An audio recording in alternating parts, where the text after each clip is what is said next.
Good day, Thomas Jefferson Hour podcast listeners. And as I always say at the top of this, thank you so much for sharing your time with us and taking time to listen to the program. We appreciate it. We also appreciate those of you who have taken time to write letters to either Clay or the show or President Jefferson. And in fact, this week's show is Mr. Jefferson answering questions.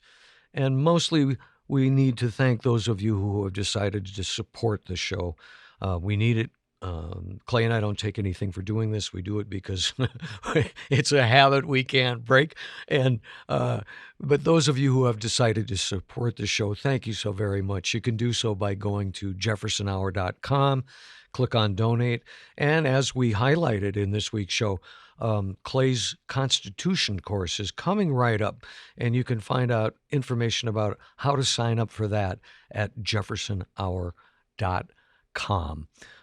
Before you respond to all that, because I know you will, there were a couple of questions that we didn't get to in this week's segment because we rambled on. I ranted on so much. You went into a rant.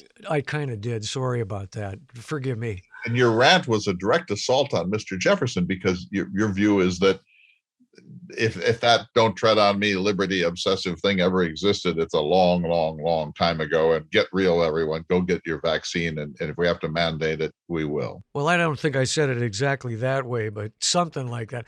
Anyway, a couple of letters. One, just quickly, I read every piece of mail we get. Do you? I read most of it. There have been many requests for autographed copies of your new book, The Language of Cottonwoods. I've been out. I've been gone. I've been off the grid. I was at these cabins that I have in at Cook City, Montana, just at the portal of Yellowstone National Park. And I went into the Yellowstone Park, including with the famous Russ Eagle. It snowed. We got to see the Yellowstone in winter. The bison were covered with 3 inches of snow and snorting and falling around. It was absolutely magnificent. Now here's a good segue from bison to mammoth. This is another letter that I hope you saw. Came from Charles Nelson, and we talked about mammoths with David Nicandri 3 weeks ago. He says, I have a PDF of the mammoth research article in the journal Science. Would you like it? If so, send an email so I can respond to you. I'm completely fascinated by this idea of Jefferson and the mastodon of Jefferson and the mammoth. And I think that we sometimes forget what an extraordinary, whimsical, creative, playful, amazing genius Jefferson was. And when you get to talk about something like his love of the mammoth, just think of that boy in the first Jurassic Park film, right. It's just like filled with absolute glee and joy and curiosity. That's Jefferson. And the kid had red hair. Just make that a 70-year-old Jefferson. That's Jefferson. And to think that this was just one of his hundreds of obsessions and commitments and curiosities, it's important that we try to keep the balance. And that's why I love shows like that. Go ahead. Well, just one more, and that came from Jeanette King. And she says, I have to tell you, I was shocked and disappointed that I couldn't find an audio version of Repairing Jefferson's America. Well, that's not entirely true, but partially true. The predecessor book, Becoming Jefferson's People, and there's a great deal of overlap, and we still have those files, I believe. Yeah, and it's not the updated version; it's the original version, but a lot of the content is the same. And you did read it. So, Jeanette, if you're listening to this podcast, get a hold of us again, and we'll figure out a way to get a copy of that to you. And that's all I got. I got my new book, which, by the way, is doing so well. I'm thrilled. So that's The Language of Cottonwoods, Essays on the Future of North Dakota. So I want to go back to this one issue, and I don't want to touch off another rant by you here, but the question is, what's the historical basis for the "don't tread on me" people? I know these people. I have good friends who are of this movement, who are Trumpites, who are Tea Party people, who are people who believe that liberty is the thing and that we're uniquely a nation founded in limited government and liberty, and that this is what makes us great and this is what we're losing by encroachments by government. And all I can say is that they're speaking Jefferson's language. It's 250 years later. It's a little late in the game to think we can be Jefferson's people in some naive and literal way, but there is that element in American life which dates itself to the Boston Tea Party and to the Minutemen at Lexington and Concord, and believes that this is the real basis, the core, the foundation of all that is great in America. And these people that believe this believe that they are what's left of the authentic core of American life. And even though I'm sure most of them don't regard vaccines as important one way or t'other, they seize upon moments like this to say, don't tread on me. That's the American genius. And if there's any founding father who lends himself to this, it's Thomas Jefferson. He's the guru, he's the voice, he's the oracle of this element of American thinking. All right, I'll be a good host and let you have that as the last word. We should go to the show. But Constitution course, November 6th through December 11th, I urge everyone to sign up. It's great fun. It's absolutely essential that we talk about these things, David.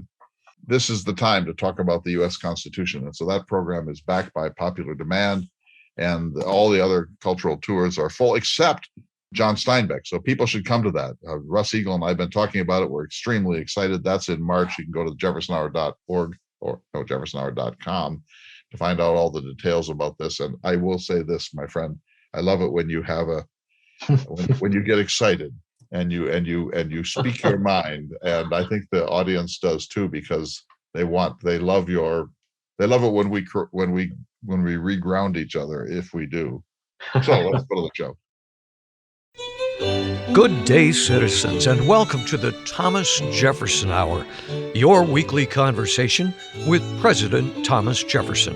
Mr. Jefferson, when he's here, is portrayed by the award-winning humanities scholar and author and creator of the Thomas Jefferson Hour, Mr. Clay Jenkinson. I'm your host, David Swenson, and I'm so pleased to have a conversation with you this week, Mr. President. It's good to see you, my dear citizen.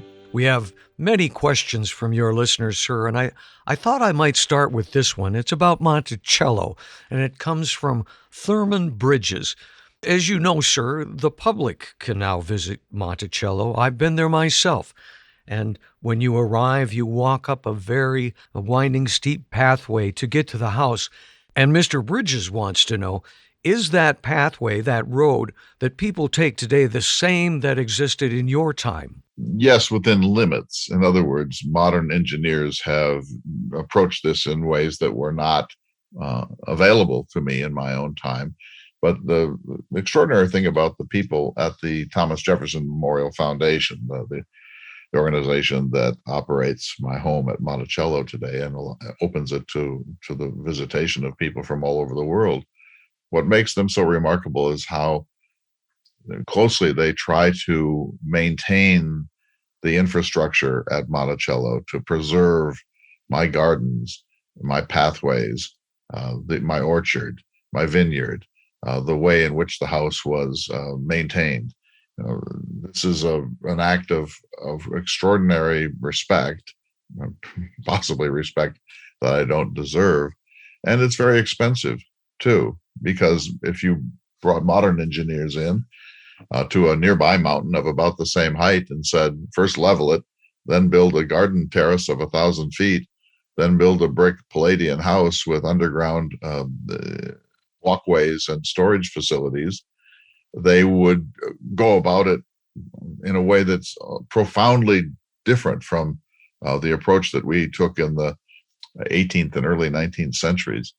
But when the people who manage my estate now attempt to make it more stable and more accessible to a range of visitors, they do everything in their power to adhere to my own design approaches. Now, the road that you take up to the portico of the house today is just one of many pathways that I had. There was a whole configuration of different approaches to the house in my time, some steeper and therefore really only available for horses, and others gentler so that a carriage could make its way up. Our next question comes from Matthew Moosey, who wrote you in 2004, sir. He was a cadet at your, as he says, your military academy at West Point, and he posed a question about your decision to establish the military academy, despite your reluctance for standing professional armies. He says your answer was, of course, very reflective of the wisdom and temperance shown from elders to youth, and says for that he is grateful. He writes, would I might return to this question some many years later, and I wizened by several combat tours overseas. How should a Jeffersonian republic manage its substantial war powers in an increasingly unsure world? As always, your most obedient servant, Major Matthew Moosey, Ph.D., Army of the United States. What an extraordinary letter, and many thanks to Matthew. First of all, West Point. Like most of the founding fathers, I was worried about the establishment of a permanent military. We had read our Roman history and the history of other previous republics and governments, and we knew that a standing army is a license for mischief. It seeks wars to fight, and it often turns against the very people who have created it. The number of instances of this in the late Roman Republic is deplorable, and we must guard against it in this, our own happy republic. But I knew, as a realist, I'm a visionary and a dreamer on the one hand, and I'm a pragmatist in everyday life. And I knew that we would have a military. In my time as president, we had an army of about 5,000. Most of them were stationed in the West. And so I knew we would have something that amounts to a permanent military establishment. My vision for a militia only till actual invasion is a beautiful vision, I think, but it is in some respects unrealistic. So if we're going to have a permanent military establishment, then we ought to train those officers to be as enlightened as possible, to know the history of war, to know the madness of war, to know how to limit casualties in war, to make sure that war is fought between identifiable combatants, to adopt rules of civility for the exchange of prisoners. My goal was to professionalize the officer corps so that our armed forces were led by people of great understanding and wisdom, and not simply by people who had a thirst for authority or a desire for war. So the question that Matthew asks is not about the establishment of West Point, but I wanted to make that clear to those who were uncertain about that. But it's about war powers in your time. As you know, I believe very strongly that the earth belongs to the living, not the dead. It's several hundred years after my time, and the very nature of war has changed. Certainly the nature of weaponry and the pace of war has changed beyond recognition, I would say. So I'm not certain that I have any particular wisdom about this, but I will say this: the Constitution, produced by those 55 great men in Philadelphia in 1787, is very emphatic that wars must not be fought without explicit congressional endorsement, that wars must begin in the House of Representatives, because the House of Representatives is the national legislative body that's closest to the actual will of the people, that wars cannot be begun by the president except during times of recess from Congress or when there's an invasion that must be responded to. But all of these actions must find their way to the House of Representatives as quickly as possible. The president might need to call an emergency session, but if he does something to protect, say, the harbor at Boston, he's doing that as commander in chief. He has that constitutional authority, but it must lean on the will of the people. So this was something that the founding fathers felt very strongly about. Many of them were more conservative than I, and one of them, of course, was Alexander Hamilton, and another was George Washington. And they understood the menace of war powers being wielded by a runaway executive, or for that matter, any executive. So this is essential. In your time, you have fought a wide range of undeclared wars where Congress is not consulted, or if consulted, is not asked to vote. This cannot be good for a republic. It's absolutely essential that the people decide when to go to war and not be dragged into wars by unenlightened executives of one sort or another. You mentioned Mr. Hamilton in your comments.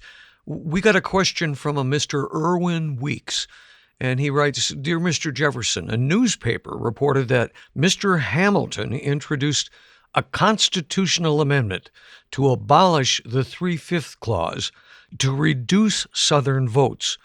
President Washington made the first presidential veto of it. Is this true? I don't think that this is exactly true, but I will say this. Hamilton was an abolitionist. One of his most extraordinary qualities was his belief that we could not be a republic that asserted that all men are created equal and have a portion of that population enslaved. He had several slaves in the course of his early life. He distanced himself from that institution. He was a founding member of the New York Abolitionist Society. He made no effort to restrain himself on this question. He was a believer. I was myself an abolitionist to the extent that I was permitted to be one within the political confines of Virginia life. I praise Hamilton for this, certainly. And there was a belief by the Northerners particularly, and Hamilton was one of them, that the 3/5 clause was a very embarrassing problem in our Constitution. For those who are unaware of it, the 3/5 clause was a compromise that was developed in Philadelphia in which every 5 Black individuals, men or women or children, would be counted as 3 for the purposes of apportionment and representation. In other words, some Southerners wanted all slaves to be counted when we decided how to apportion taxation or to build infrastructure in certain states. Some Northerners wanted no slaves to be counted because they weren't citizens, they were property, and so why should they be counted for the purposes of our constitutional order? And between this northern view that no slaves should be counted and the southern view that all slaves should be counted, there eventually was worked out the 3/5 clause that said that for every 5 Black people in, say, Georgia, 3 would be counted for the purposes of apportionment and representation. And that is, I suppose, the only compromise that could have survived. If either the North or the South had been unrelenting, uncompromising in their views of this institution, there would have been no United States Constitution. So I must tell you, for the purposes of historical candor, that it is quite possible that I would not have been elected to be the president of the United States in 1800 had it not been for the 3/5 clause. That the Electoral College and our congressional representation favored the South because of this clause. If you had removed it and said that only white people are counted for the purposes of apportionment and representation, in other words, only white people are citizens in the full sense, and that's the system on which we must base our electoral politics, I probably would not have won the election of 1800. So some Northerners, and possibly Hamilton himself, called me, quote, the Negro president. So, Mr. Jefferson, you're telling me that without the 3/5 clause, you don't believe that you would have been elected president? I'm not certain of that, sir. Possibly I would have won irrespective of the 3/5 clause. But there are those who believe that that's what allowed me to carry the election. It's very difficult to speculate about what would happen if such and such a circumstance were not in place. If there had been no 3/5 clause, maybe I would have won in another way. But if you just look at the math, at the nature of apportionment in my time, it does appear that the 3/5 clause was essential to that election. Understood. Thank you, Mr. Jefferson. We need to take a short break from this conversation, but we will return in just a moment. You're listening to the Thomas Jefferson Hour. Welcome back to the Thomas Jefferson Hour, your weekly conversation with President Thomas Jefferson. And I thank you, Mr. Jefferson, as always, for answering these many questions from your listeners, sir. I am pleased to know what's in the mind of the people who care about the American Republic. Here's one that I'm interested to hear your response to, sir. It comes from J.C. He writes, the following letters seem to make clear that James Madison believed in an absolute separation of church and state as a benefit to both the church and the state.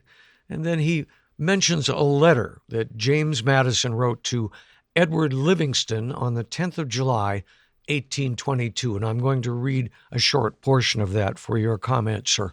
Quote, notwithstanding the general progress made within the 2 last centuries in favor of this branch of liberty and the full establishment of it, in some parts of our country there remains, in others, a strong bias toward the old error that without some sort of alliance or coalition between government and religion, neither can be duly supported. Such indeed is the tendency to such a coalition, and such its corrupting influence on both the parties, that the danger cannot be too carefully guarded against. And in a government of opinion like ours, the only effectual guard must be found in the soundness and stability of the general opinion on the subject. Every new and successful example, therefore, of a perfect separation between ecclesiastical and civil matters is of importance, and I have no doubt that every new example will succeed, as every past one has done, in showing that religion and government will both exist in greater purity the less they are mixed together. And JC asks, is this correct? And why this isn't used as a justification for an absolute separation of church and state? I suspect, sir, you have some comments to make on this. Well, first of all, what an extraordinary man James Madison was. I agree 100% with the sentiments of that letter. And I really formed my friendship with Mr. Madison over this issue. When we first really began to know each other, it was over the issue of separation of church and state in Virginia. And both of us believe this, that there should be a wall of separation between church and state, that people should worship the God of their choice or none, that they should affiliate themselves with any religious establishment they like or none, that a person's religious views have nothing to do with his status as a citizen of the United States. That religion is a profoundly private matter between a person and his God, a person and his pastor, a person and his conscience, but it is of no interest or business of the state. So Madison and I agreed about that. And this is his strongest letter in his life in support of that separation. I addressed this many different ways at different times, including in Notes on the State of Virginia, my only book, which was privately printed in 1785. But most people remember the letter I wrote to the Danbury Baptists in early 1802, saying that my reading of the First Amendment was that it erected a wall of separation between church and state. And that phrase has come to be a tight characterization of my view, Madison's view, and I think the view of every enlightened person. This is what I find so interesting about the letter. In my time, a large percentage of the American population believed that it was essential for there to be a religion, and that religion needed to be protected and supported by the state. And John Adams, I think, was one of them. He believed that humans are sinners, that they are greedy and lustful and rapacious and self-interested, and they have habits that can be called sin, and that they cannot be restrained by government alone, that there needs to be an extra restraining mechanism in any viable society, and that extra restraining mechanism is religion. Religion encourages people to be charitable. It encourages people to look beyond their own naked self-interest and so on. And Adams and others, many others, believe that if you jettison religion altogether and try to pursue a merely secular constitutional society, that you will inevitably fail, because that's not a sufficient restraining mechanism for all that is dark or illiberal in the human spirit. This was the orthodox view in my time, even in America. Most people believed that religion was essential. I take great pride in having written the Virginia Statute for Religious Liberty. I wrote it. Madison agreed with it, but it would never have become law, I think, had it not been for the assiduous work of James Madison, who had a much greater appetite for legislative give and take than I did. I suppose the question for your time is, who was right? If Adams were looking at the United States in 2021, would he say, this is what happens when you detach church and state? You create a radical secular society that in which there is not a decency or cohesion.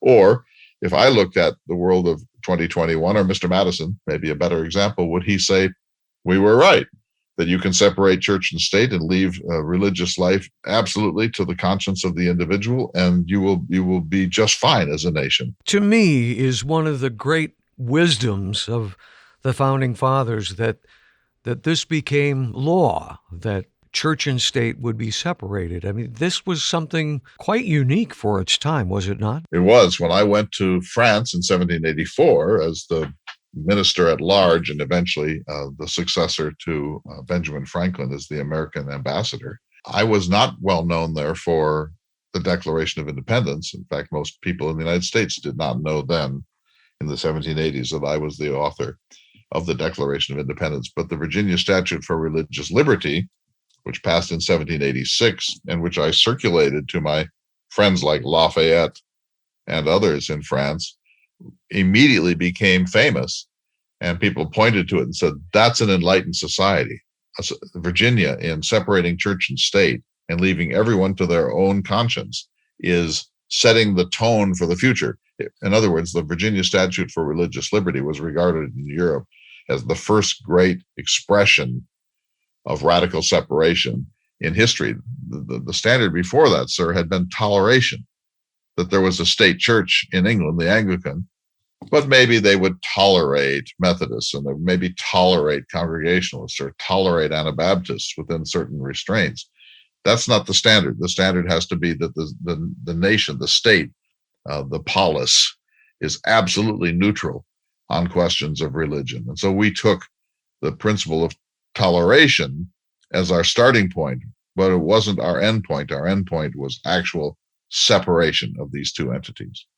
As you mentioned in the case of Britain, there, they would tolerate different religions. Of course, there are so many different religions in the world that Americans tend to forget that ours being Christianity primarily is not the only religion. We look at Afghanistan and its condition today, and their state religion mandates certain things, takes rights away from women. And there's a danger of that increasing due to religious beliefs, not just there, but in our country and many parts of the world. I think this is such an important thing to consider. I could not agree more. And I think that we have vindicated this. In other words, if you had asked a conservative, like, say, John Adams in 1780, what America would look like if there were a complete neutrality on questions of religion, he might have said, this is going to produce chaos. But in your time, there are not just dozens, but scores, maybe hundreds of different sects, different congregations, different ways of labeling different forms of Christianity in the United States, from a very high-toned Christian world, say Roman Catholicism, to Episcopalianism, which is very formal but not as tied to those traditions as the Roman Catholic Church, down to the strangest sort of sect on the edge of town that has adherents who find that persuasion or that preacher to be especially comforting. And the fact is that this has worked. In other words, the only test of this is public crime. If a religion forces people to take their gun into the public square and shoot each other, then that religion is corrupt. But if the religion produces no criminal, if it doesn't encourage criminal activity, if it doesn't encourage antisocial activity or unconstitutional activity, then we have no quarrel with it. And this has vindicated itself. I mean, the vast majority of people who are adherents of congregation or sects that would have bewildered John Adams turn out to be absolutely peaceful, law-abiding citizens. And so this loosening of the idea of a state doctrine and a state liturgy and a state-sponsored priesthood, state taxation for religious purposes, the loosening of that in American history has proved to be one of the most extraordinarily good things that we have ever done. And so I cannot but take the most extraordinary pride in my friendship with James Madison, which was based upon this principle. And we both believed where there is freedom of thought and freedom of conscience, all other liberties will follow. But when there is no freedom of conscience, then most other liberties are not worth having. Let me ask you about another of your friends, your contemporary, sir. Mr. Jeff Engel wrote, and he says this past June he took a trip to Virginia and visited Monticello, James Monroe's Ashlawn, and James Madison's Montpelier. He wonders if you would talk about your friendship with James Monroe, sir. So we three, myself, James Madison, and James Monroe, were all presidents of the United States in succession. I became the president in 1800 and served until 1809. Madison became the president following me. He served 2 terms. And when he had completed his 2 terms in 1816, James Monroe became the 5th president of the United States, and he served for 2 terms. I will speak carefully here. Madison was a genius. He was a diminutive man, a hypochondriac, dour in some ways, understated in almost every way, and yet a colossus of profound thinking, a great farmer, essentially the father of the American Constitution, certainly the father of the Virginia Plan, which dominated the Constitutional Convention. He's the actual author of the most important amendments to the Constitution, the first 10, the Bill of Rights. He was a remarkably thoughtful president. He was a great Secretary of State for me during my 2 terms as president. It would be hard to exaggerate Mr. Madison's greatness. And he had this other capacity, which we've spoken of on other occasions, that he was grounded in our friendship. And I'm prone to statements of whimsy, of vision, sometimes of a very radical political nature, I invariably entrusted these statements first to James Madison, and he often talked me down and grounded me in a world of pragmatism that was not always available to me when I got wound up in one way or another. So all praise to James Madison. Monroe, the 3rd member of this group, was not of the same capacity as James Madison. He was not an intellectual like Madison. He was not a deep thinker. He was not profoundly well read. He was a good and decent man. In many ways, he was a more radical Republican than Madison, and in a few ways, more radical Republican than I. And the irony is that even though he was, by any historical measure, the least of the 3 of us, he had the most successful presidency. He presided over something called the Era of Good Feelings, and his presidency was an extraordinary success story.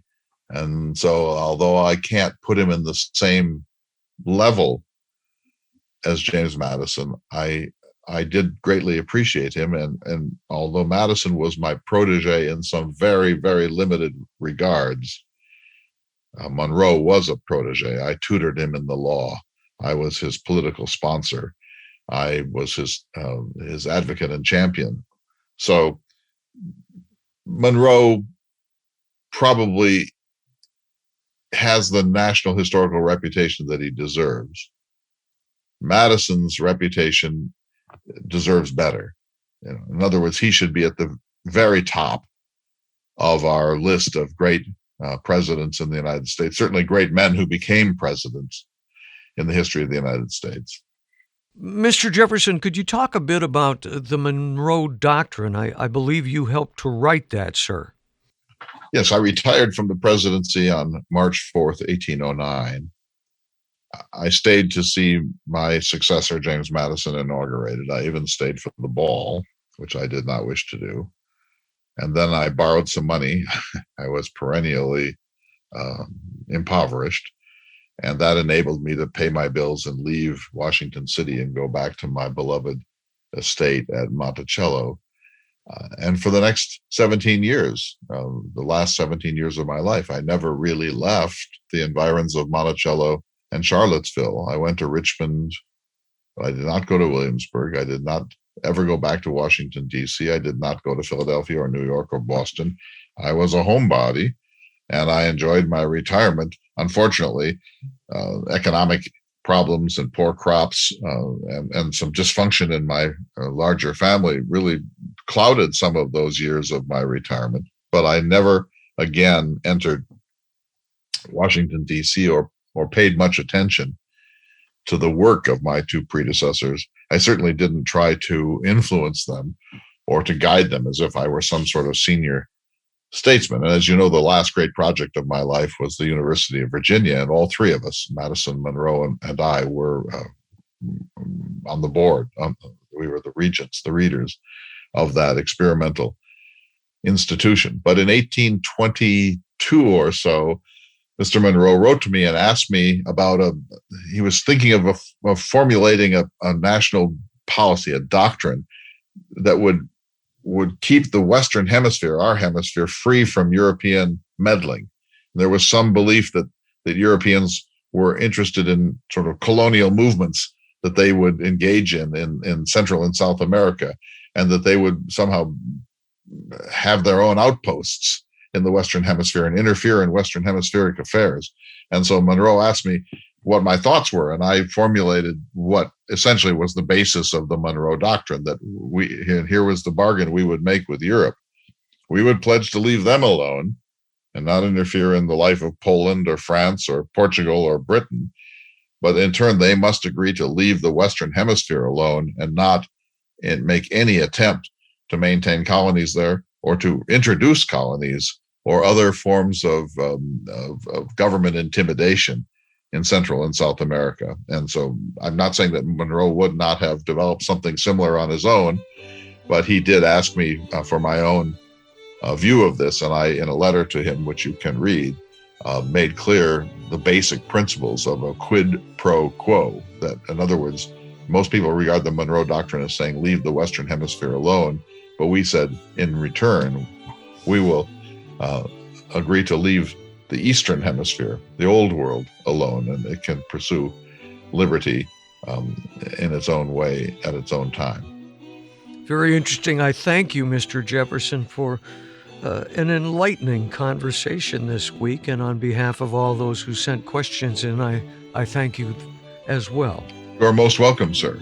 We're going to take a short break. When we return, we'll be speaking with the gentleman who portrays President Jefferson, Mr. Clay Jenkinson. We'll be back in just a moment.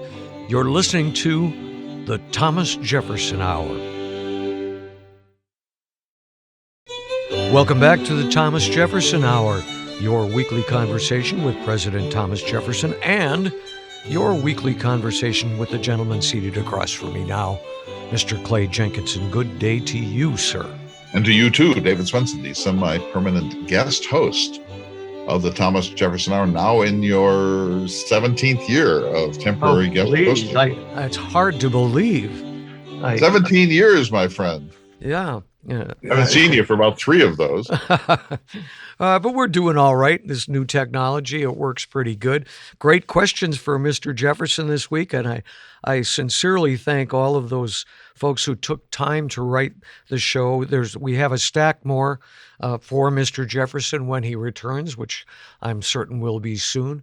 A couple of things, though. Speaking of Jefferson, this week on the introductory segment, which some of the podcast listeners don't get, but the What Would Jefferson Do? Jefferson's ideas about contemporary American events. You asked that we revisit that. We talked about vaccines and vaccine mandates, and a number of times during those many years that I've been on the show, I have recognized, and you have talked about the fact that there are things that come out of your mouth when you portray Jefferson that are difficult. And I suspect this week's "What Would Jefferson Do" was a little awkward for you. Am I right? Well, yes. Let me try to explain this as best I can. And I'm wrestling with this, David. Jefferson is a man of the Enlightenment.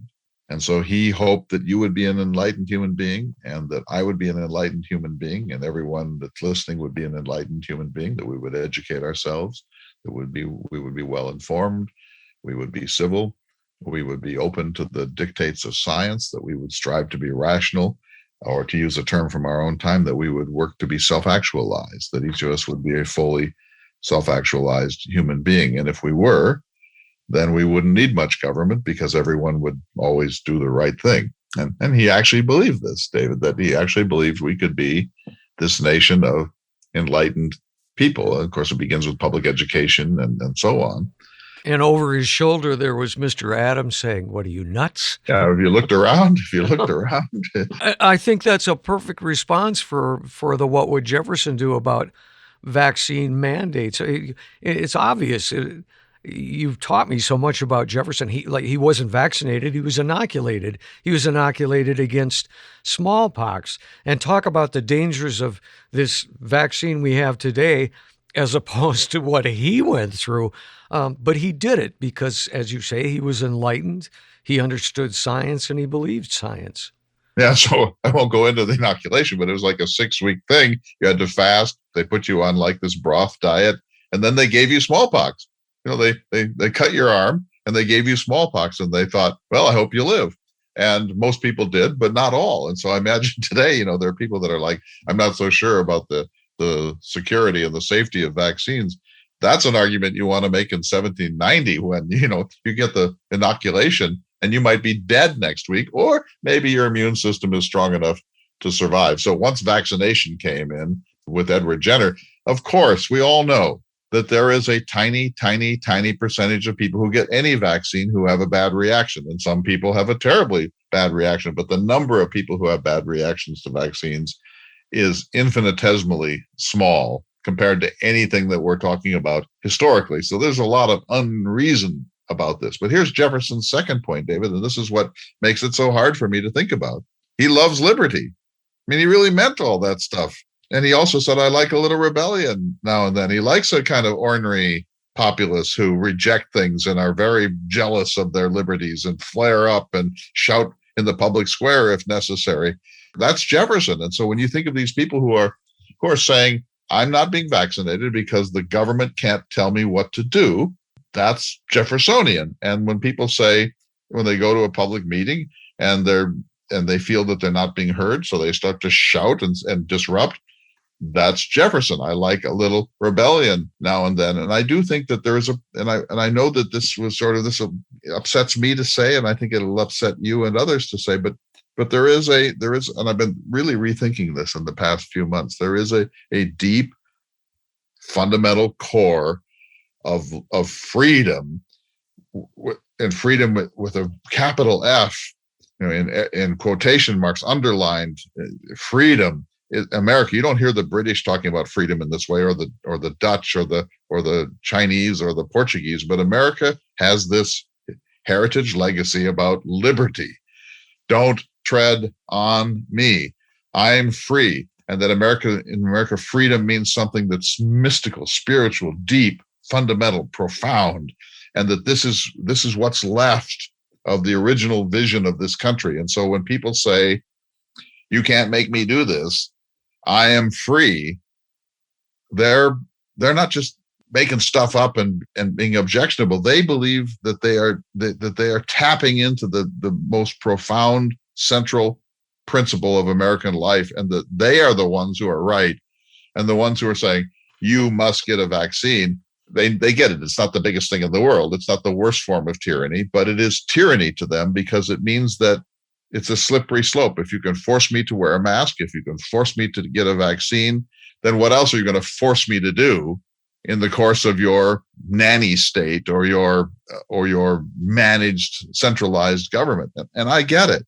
And I'm in some sense I'm with them. Boy, I'm not. I get it, and I disagree. And I think this idea of freedom and liberty is a myth that does not exist. Yeah, of course, there are freedoms in America that you find nowhere else in the world. But to say that we are free and we don't have to do it, it's a myth. We are not.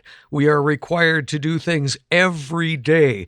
And if you start chipping away at that, you start chipping away at what society is. And there are those who want that.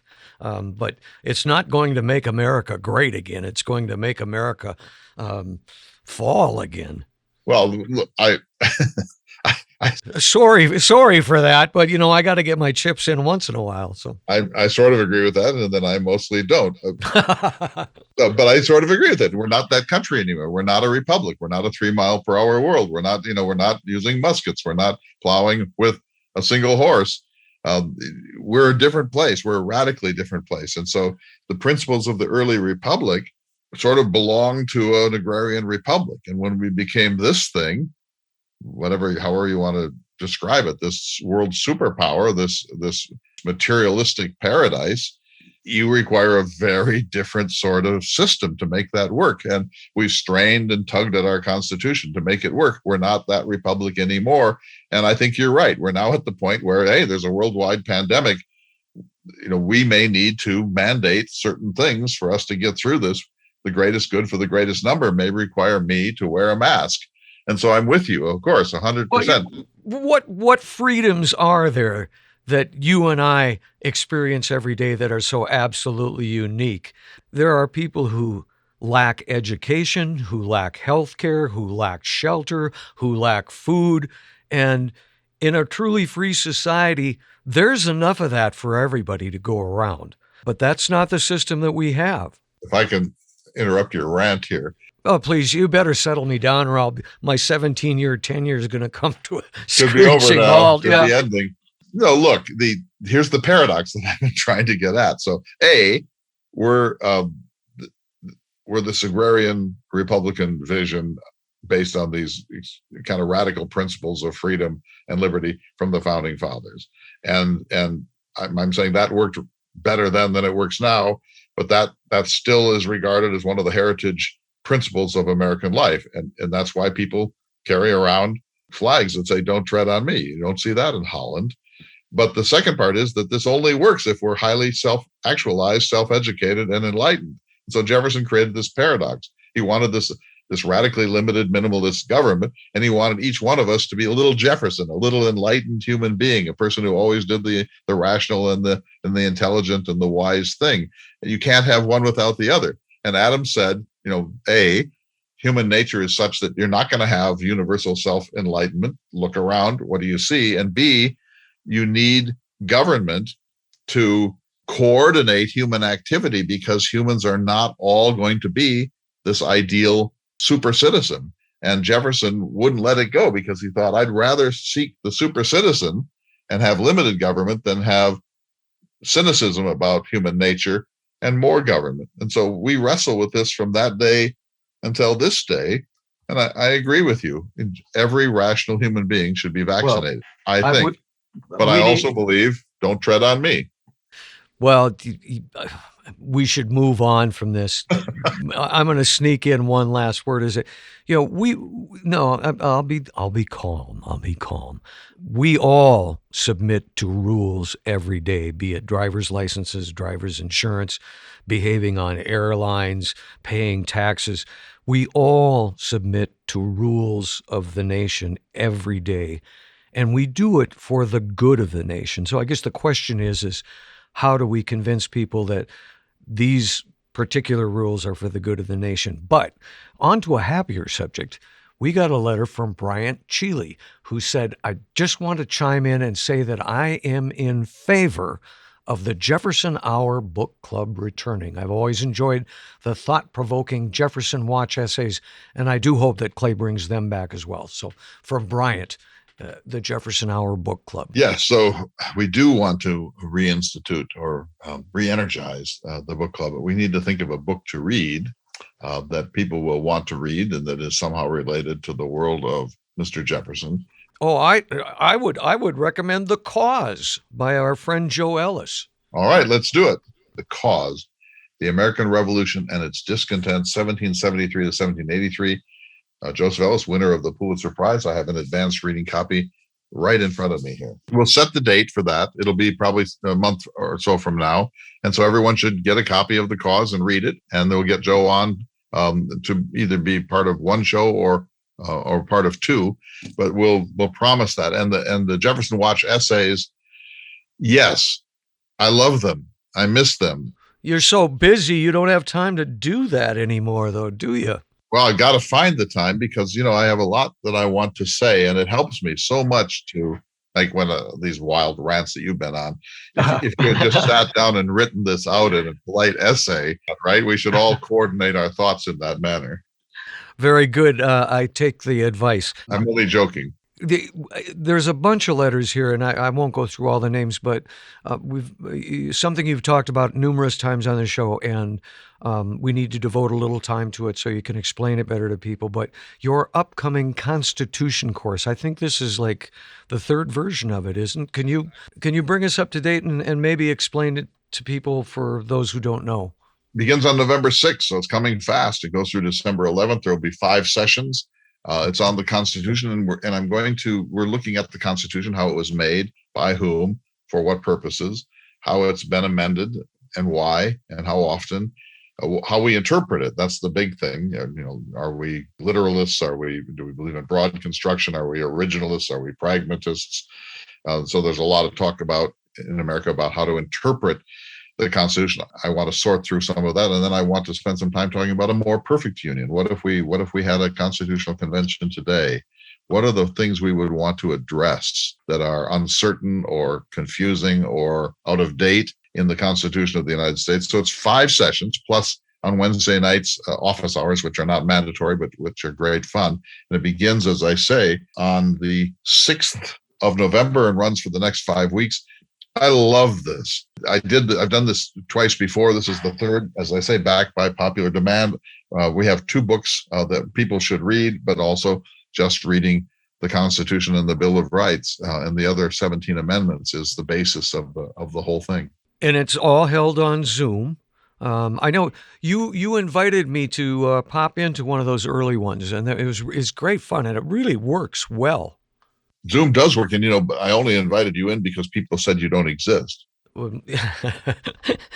After today's rant, I may not. But you're some sort of bot, So if people want to sign up for it, they should go to jeffersonhour.com, and I think all of the information is there, right? November 6th through December 11th. Let me just make the case for this. I've been writing about this morning. We're in such a perplexed time. I think everyone is a little shell-shocked after the last 15 years, and particularly after the last 6. And the questions that we're asking are, what does this signify? Where are we headed? What just happened? What kind of country are we becoming? What kind of country can we become? Can we back away from the precipice of this cold civil war? Do we need to revise, rewrite, or amend the Constitution? Do the guardrails hold?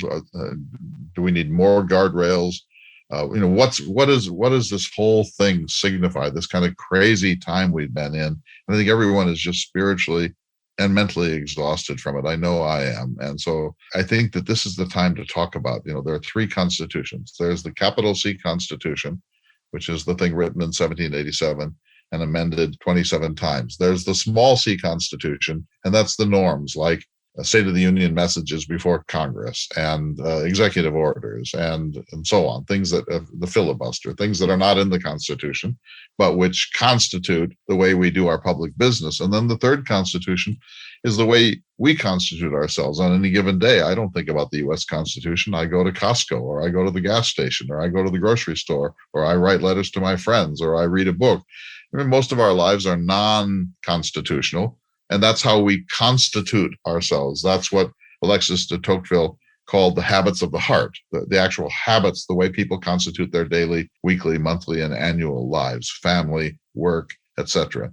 And so those 3 constitutions coexist. And we fixate on the capital C Constitution, but the Trump phenomenon showed us there's also a small c Constitution of norms that has become extremely important in American life, and which is not written up in the document that Madison and the 54 others wrote in Philadelphia in 1787. So the course is all about all these things, and we wrestle, especially during the office hours, with what's going on in this country and how does it relate to the original vision of the founders. And here's the question, David: can we come back? Are we now in a death spiral as a nation, or is this just another episode? I think that's what you would say.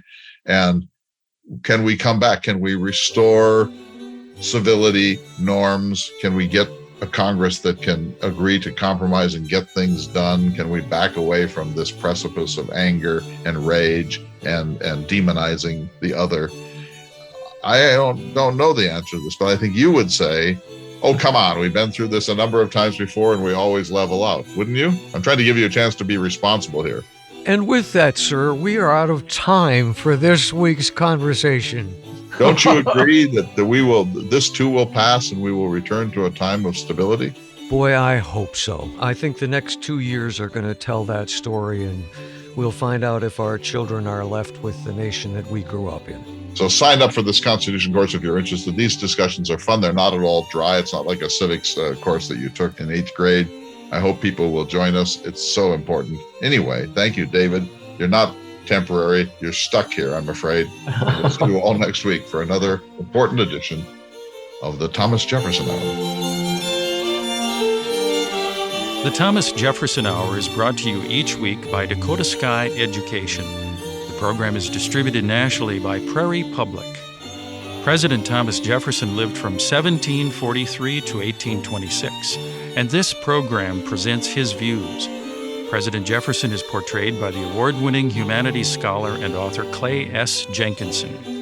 To obtain a copy of this or any show for a $12 donation, please call 701-575-0727. This program is also available online at jeffersonhour.com and on Apple Podcasts. If you'd like to correspond with President Jefferson or submit a question for him to answer on the program, please visit the website at jeffersonhour.com. The Thomas Jefferson Hour is produced at Makoche Recording Studios in Bismarck, North Dakota. Bach Cello Suite No. 3 in C Major by Stephen Swinford. Thank you for listening. Please tune in again next week for another thought-provoking, historically accurate program, Through the Eyes of Thomas Jefferson.